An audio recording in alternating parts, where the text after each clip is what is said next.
because it's not going to be just me who's talking, which is fabulous. I love when I get to interview other people, and today, the person that I get to interview has absolutely been an inspiration in my life with what she's been able to accomplish. And honestly, I mean, this woman is the blogging guru.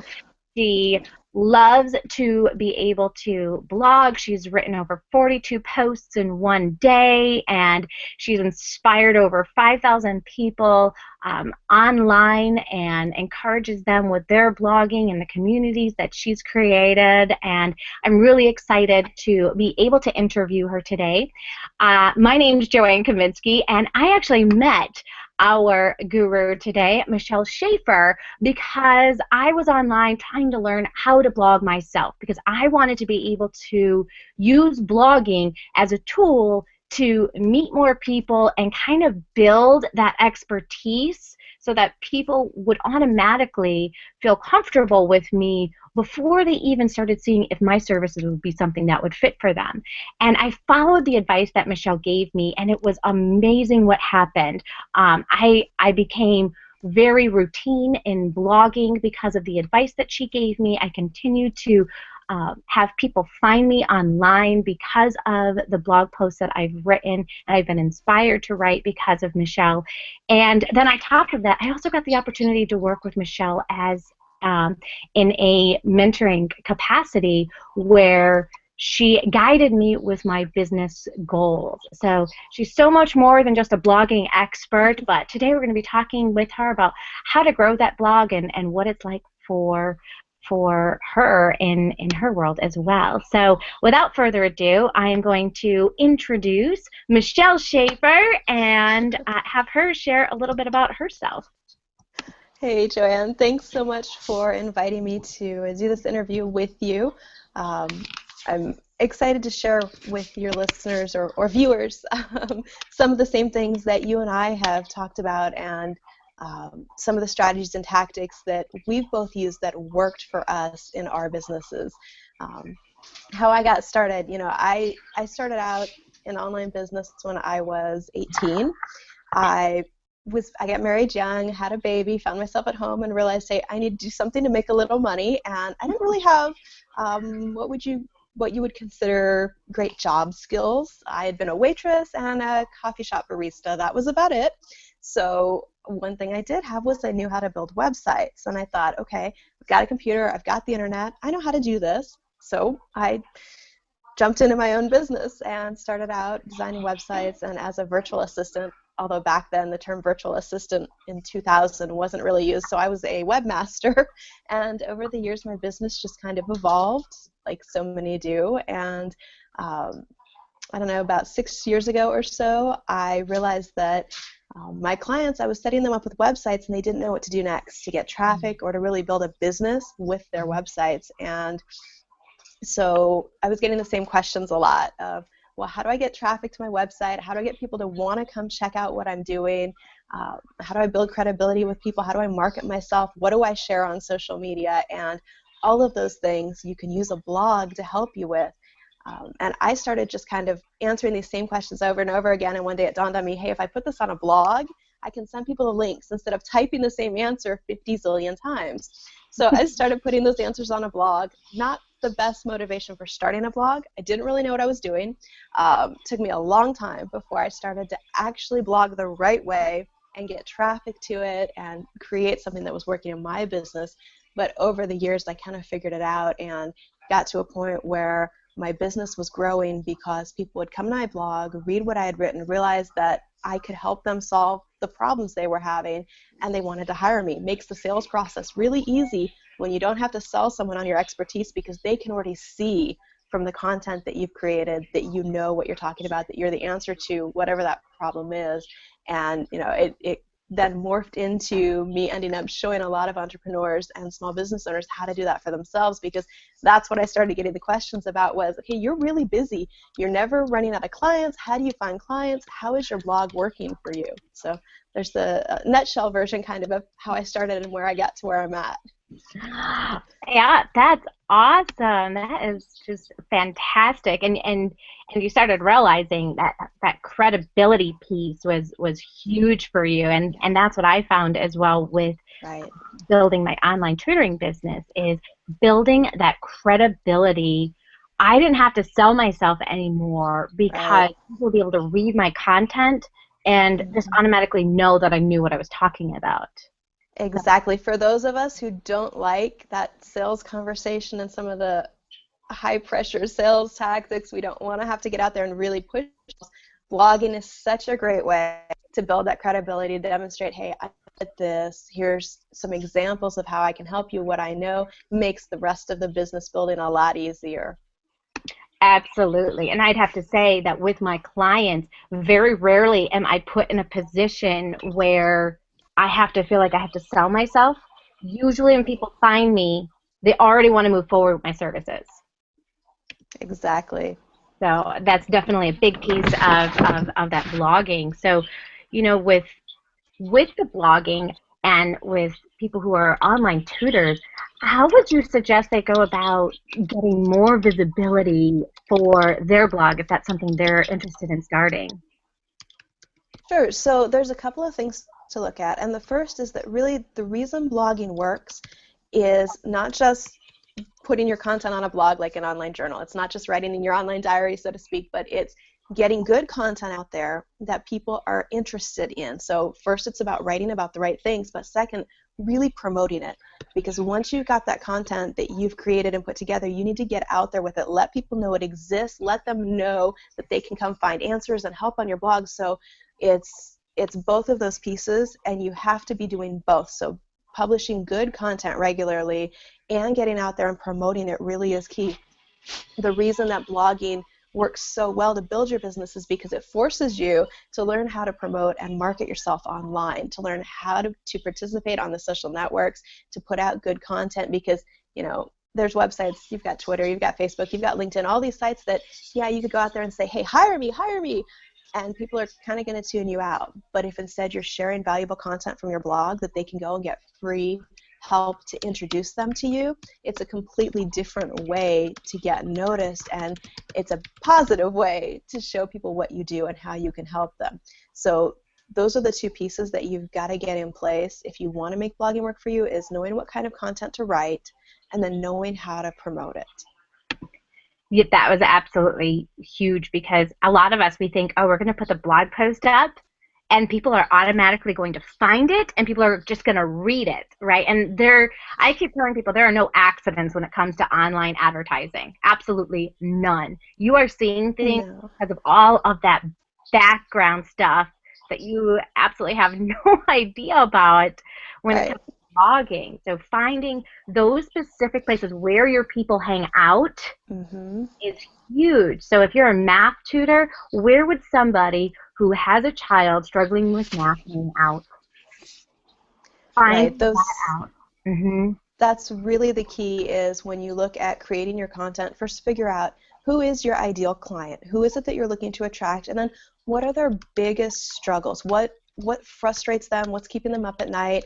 You've heard all those questions, but think about really what's the goal that they want to get to, what's the answer to their problems, and how can you write things for your blog that help them see that they can fix that problem, that there is an answer, and demonstrate that. You figure out what those questions are, and then figure out, so what else are they reading? Where else are they hanging out online? Facebook, you can find almost anybody on, because so much of the world is on Facebook now. You can look for groups based on where your ideal clients would be hanging out. Get to know them in those groups. There's forums, there's other blogs about your topic. Check those out and figure out how to get in front of people where they're already at. So you're not just trying to get traffic back to your blog, but more you're going where they are and getting noticed. Absolutely. That is so key. And so, you know, what are some of the biggest benefits? Because it's a lot of work. It's not something that you just put a little bit of time into. Right. What have you found? I mean, besides doing the blogging and then uh, being able to advertise pretty much and spread those posts, what has been the best way that you have found to be able to do that versus it kind of sounding spammy or just like putting a link up on different things? How do you get engaged so that people want to read your content? Sure. So there's a couple of things to look at there, and one of them is that you're not the only one sharing your content. That's really, really important.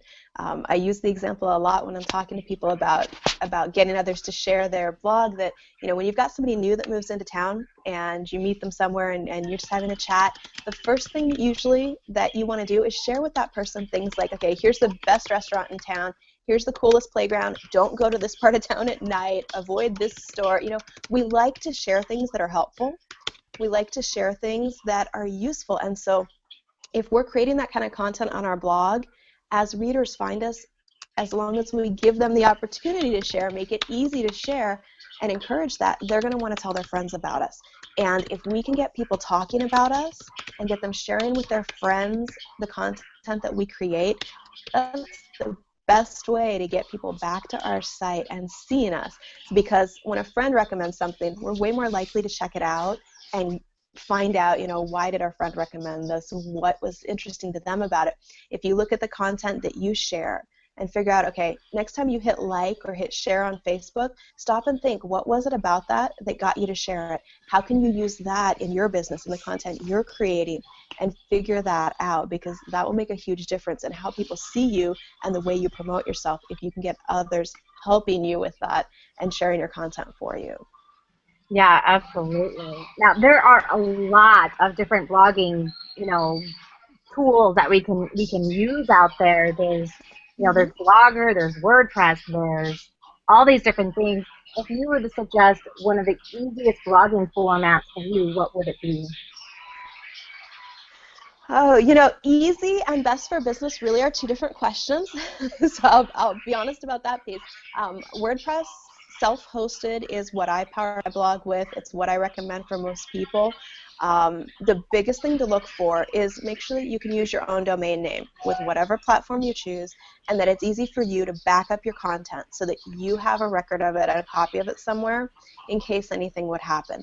But WordPress is the most flexible, not WordPress.com, but WordPress.org, where you put it on your own hosting space, because it gives you a lot more choices in your layout and how you can brand it for your business, and the plugins, the extra features that you can add to it. So when you really get serious about having some of those sharing buttons or doing some fancier things with your blog, it's easier if you're powered by WordPress. Okay. And there's so many different. When I first started getting started in blogging, I had no idea like what a plugin was. What are the different plugins and what they can do for us? So that's a great question, and one of the benefits that WordPress has is that it has what's called plugins. They're basically little pieces of code, little files. The way you can think of them is, you've got your vacuum cleaner, and right out of the box, it does a great job with the floor. But if you want to, say, clean your window blinds, you're not going to just pick that vacuum up and try to clean your window blinds with it. You're going to plug in the attachment that's designed for that and, safely clean your window blinds. Plugins with WordPress are the same way. Out of the box, it's great for blogging, but when you want to take it a little further and do something different with it, you can plug a plugin in that will give you that feature or that component that you need for it. Yeah, absolutely. And that was just my most confusing thing. And you have to be careful sometimes with some of the plugins that you do put into into it. So you got to research it first as well. Definitely. One of the smartest things that you can learn to do if you're new to blogging is learn how to back up your blog and have the support email handy in case anything goes wrong. So you can email support, tell them, I have a backup, help me fix it, and they can do that for you. But you don't have to start out fancy. You don't need a zillion plugins. You can start out with just WordPress out of the box or whatever platform you choose. Just make sure it's on your own domain name. That's really important. And just get started somewhere. You can always grow into it. I tell people my blog is always changing. It's constantly evolving. It is a work in progress. It will never be perfect, and I've decided to relax and be okay with that. Makes everything else easier. Absolutely. And where is I know that there are tons of people right now who want to be able to check out what your blog looks like. So could you give them the address of what your blog is so they can take a look at that? Sure, you can find me at michelleshaeffer.com. It's Michelleshaeffer.com. And it's powered by WordPress. I'm using a Genesis theme on there, and you can see what that looks like. Fantastic. Yeah, and I've seen your blog get to change over time and change, Yeah, you styles bet. and plugins and that kind of stuff. Um, and it's also a great place to be able to collect leads. Now, how do you go about collecting leads off of your blog? Sure, that's a really great question because what blogging should do for you when you get it figured out is you create content and put on your blog. That content gets shared both by you promoting it yourself and by others sharing it for you, and it brings traffic back to your site. When you get that traffic on your site, one of two things needs to happen. Either you need them to get in touch with you about working with you, so find out more about your products or your services. That's the ideal action, right? The second thing is if they don't do that, you want them to get on your list so that you can stay in touch with them, continue to build credibility, build a relationship, and make offers to them later. Because otherwise what happens is they come to your website. I think about how many websites you've visited that you never went back to again. It's not because the website wasn't great or helpful or useful or funny or whatever. It got you there once, but you forget about it. I mean, there's millions and millions of websites out there, so we've got to attempt to get as many people as we can to give us their email address so we can stay in touch with them and continue helping them. Because really, when you look at your website and your blog, if someone comes to your website, it's because they were interested in what you're doing. There was something there that caught their attention. If you let them leave without trying to get them on your list and trying to be of service to them in a bigger way, you're really doing them a disservice because maybe you could have solved whatever that problem was. There's a reason they came to your site. So you need to have opt-in boxes on your site. That's the little box you see everywhere that's got your name, your email, and the button you hit. And you got to give away some kind of freebie to get them to subscribe because unless you're already really well known, have a huge presence, saying, hey, get free blog updates, is not going to get people to give you their name and email address. You need to create something that they're going to be interested in. One of the things blogging does is because you have so much content you're creating, you've got stuff you can give away. You can turn it into a book, like someone I know. You can do all sorts of cool stuff with your content. So look at what you've got that's content that you can create and turn into a special report or shoot a quick video based on, and make that something that you say, opt in here and I will send you 5 steps to solve whatever a big problem is, or 5 tips to help you fix this. Whatever that free gift is, you put that on your site with the opt-in box, and then you make it really visible. So you put it where people are going to see it, don't hide it, and get people to opt in so that you can stay in touch with them, because blogging should be building your list when you do it right and when it's working for you. And then you can stay in touch with those people and eventually convert them to clients, fans, and build your business from there. Yeah, I had read so much stuff that talked about too, like when it comes to this opt-in form, that one of the biggest things that catches the most attention are those wonderful pop-up ones. And I thought, oh, no way, no way, I am never putting a pop-up on mine. And I'd have to say, I put one up, and you know what? It's working. People have the choice to just click on that little X and say no, thank you, and continue to read the information. But it's right there on what they're going to get. And I find that giving free videos is a fantastic tool for people. So if you are really great with being able to create videos, people really, really enjoy that. So I give away 20 free videos for. That give tips on how to help your child specifically with reading. And then I also send them information on special deals that they can get because they are on my email list. So it's a win-win for everybody. They get to stay connected with me. I use an autoresponder, which that might be a new term for some people. And the specific autoresponder I use is Aweber. Which autoresponder do you use? I use a couple different ones depending on which blog we're talking about because I've got more than one blog. Right now I'm using GetResponse and One Shopping Cart. Aweber is great. Infusionsoft is great. There's lots of choices out there. I tell people all the time that when it comes to getting your opt-in on your site, choosing your autoresponder, getting your free gift up, anything is better than nothing. So if you don't have anything now, don't get stuck in paralysis of there's too many choices. Go with something and get it out there. Aweber is a great one. Hmm. Yeah, I have found that to be the easiest because it's what I started with in another business, and I knew already how to use it, and it was very easy Right. for somebody who didn't have a lot of tech background as a Yeah. teacher. It was very easy for me personally to be able to learn and to be able to use. I'm sure the Yeah. other And courses are probably as easy as well. there's a learning curve with Yeah. all of them to some extent. Aweber is very user friendly. Their support is good as well, so they're there to help you if you get stuck.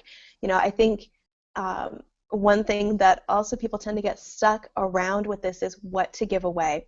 And your example is really great. You give away 20 videos of tips for helping your child read better. And one of the one of the things that can work really well when you're trying to figure out what to give away is number one, what's easiest for you to create. If you like doing video, do video. If you're terrified of video, you can always do it later. So start with just maybe a Word document that you save as PDF that's got your top 10 strategies you use to help kids in whatever area you tutor. Or something that could work is something like how to choose the perfect tutor for your child's learning style. Or something like that you can give parents as a checklist that, of course, is going to lead them, if they're a good choice to work with you, to discover that you're a great choice. So things like that can work well for creating your freebie. It doesn't have to be a 100-page ebook. In fact, that's not probably the best choice or best use of your time. Something short and easy for people to consume. A series of videos is great. Something that they can get some real help from, because that's what you want to do in your freebie, is give them a first step that they can see, hey, what this person shares could really work for me. Absolutely. And you just like all of a sudden my mind is like just flooring of like free gifts that you can give people. It really seems to be popular for people to take these free assessments to see if there's even a need for their Mhm. child to Yep. be tutored, if that would be a benefit for them. And Right. so that's even a more powerful tool, to be able to say, hey, yeah, I'm interested. I don't know if this is right for me. Here's a free assessment. Let's Mhm. see if this is even a route that we need to go. Could be a great little something that is definitely that little carrot Yeah. that is going to motivate. For a lot of service-based entrepreneurs who provide tutoring or coaching of some sort, there's a process you run your clients through when you first get started. Look at what those first steps are, because some of those can be turned into a great freebie, and it's something you've already got that you already know you're going to go through with clients, so you can help them qualify themselves, and you'll end up getting better leads from people. You won't have to have the same conversation of, so do you understand how online tutoring works? Do you understand, how I can slowly help your child or quickly help your child with these specific things? These aren't covered in what I do. By giving them some free information and helping introduce them to the concept, you're really doing both of you a service and making things easier for everybody involved. Absolutely. Yeah, I took a tip from one guy who told me to put down my 10 most frequently asked questions that people would ask me and make a Yep. video of them. You can not only do a video, but you could do a PDF with those questions on that, which would be pretty simple. And then the 10 questions people should be asking as well. Yes. Oh, that is That's that. a big one.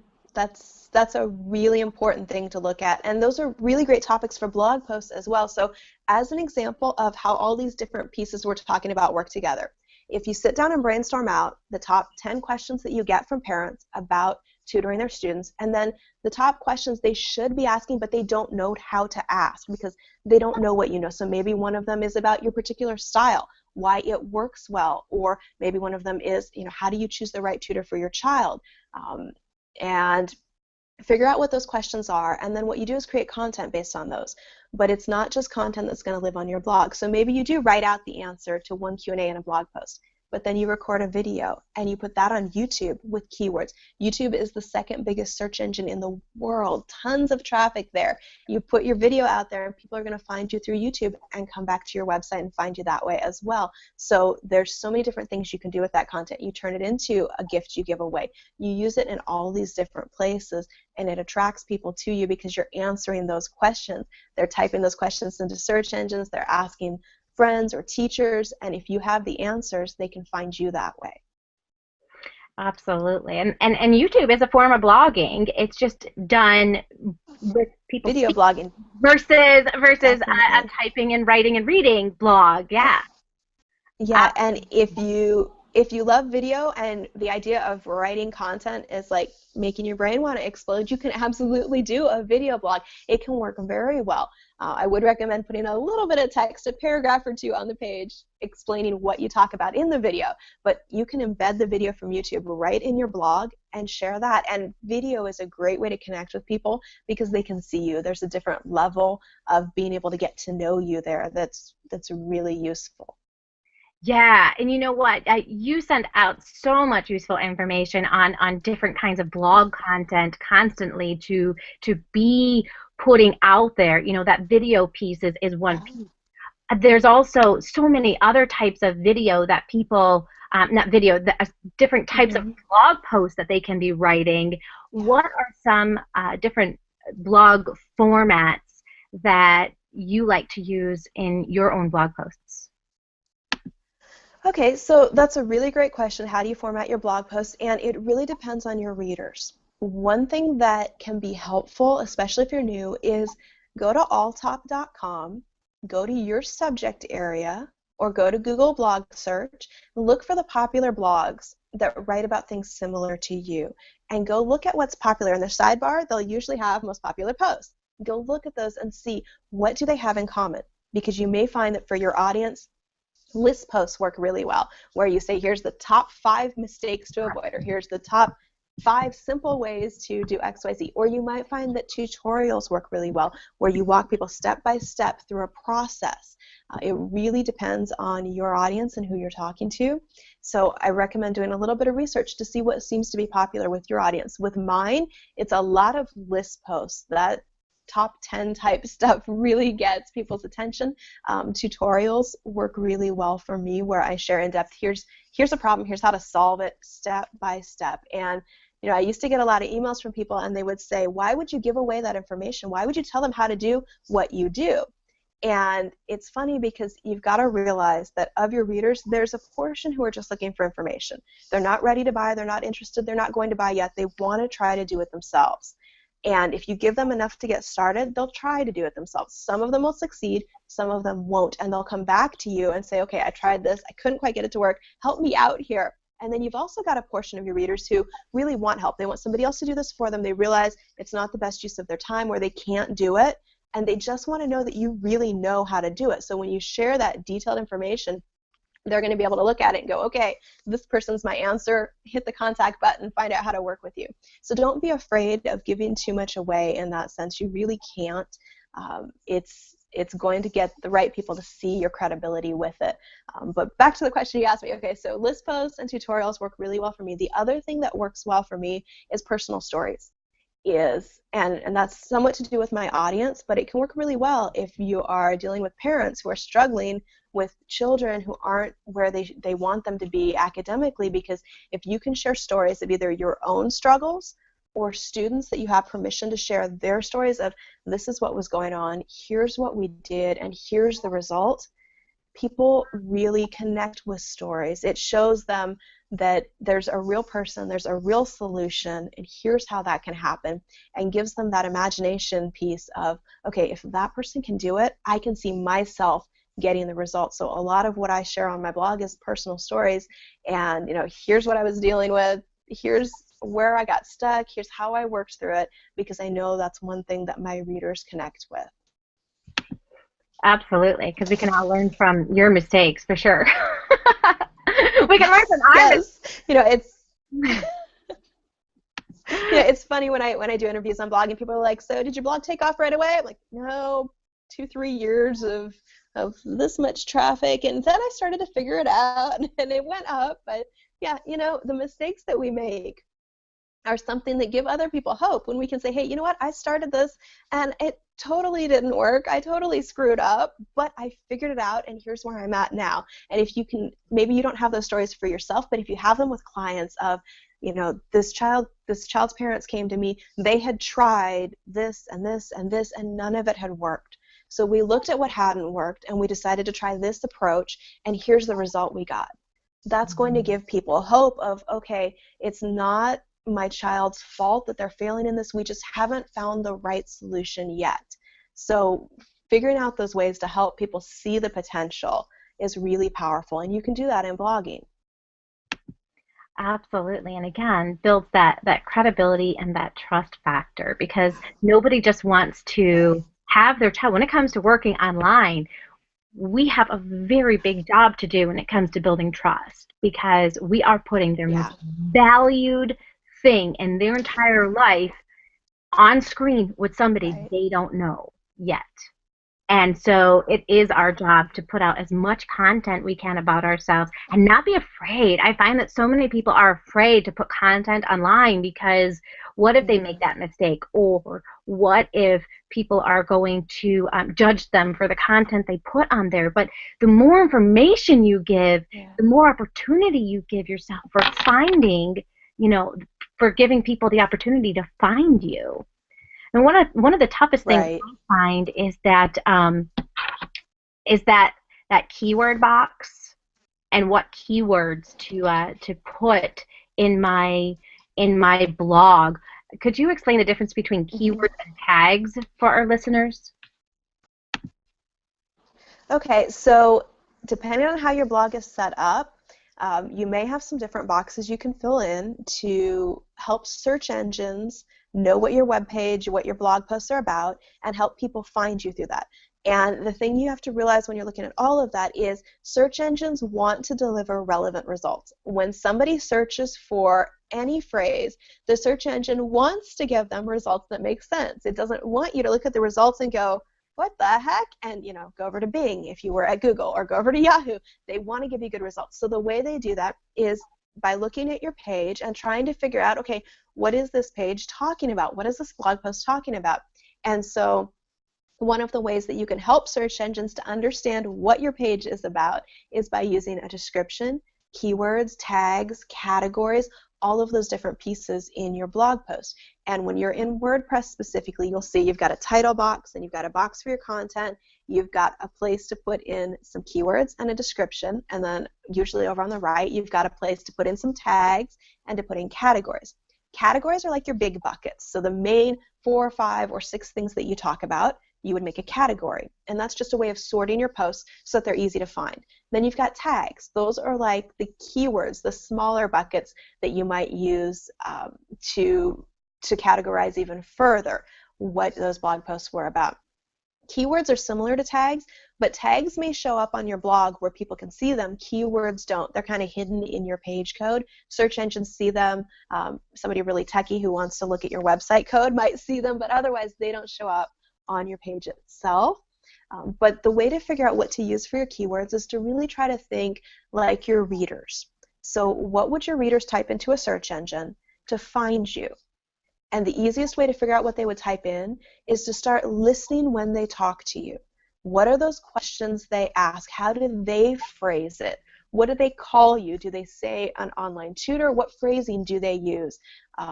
And you can use sites like Quora or LinkedIn Answers or Yahoo Answers or Google Answers to do some research and see how people are phrasing those questions. But that's the easiest way to figure out what good keywords are, is just to listen when your clients talk and figure out how they refer to things and how they're trying to explain them to you, because that tells you what language they use. Well, that's awesome. Wow. Now, I know that if you haven't ever gotten into blogging and you're thinking of getting started with blogging because you see the benefits that it can give you and the visibility online, definitely get started. We've given you a lot of content thanks to Michelle Shaeffer and all of the work that she's done and all of the mistakes that you have made so that we can learn from them and either make the same ones and then fix them because you've had to come across the same There you thing go. or or whatever. But yeah, get my suggestion is that you just get started and be consistent. If blogging is the tool that you're going to Hmm. use online, be consistent with it. And what Yeah. suggestion would you give leaving our listeners today with blogging? So I'll second what you said really. If you're looking for a way to really build credibility, to get clients coming to you instead of you having to go out there and chase them and try to find them, you want them to come to you and already realize how you can help them. Blogging is a great tool for that.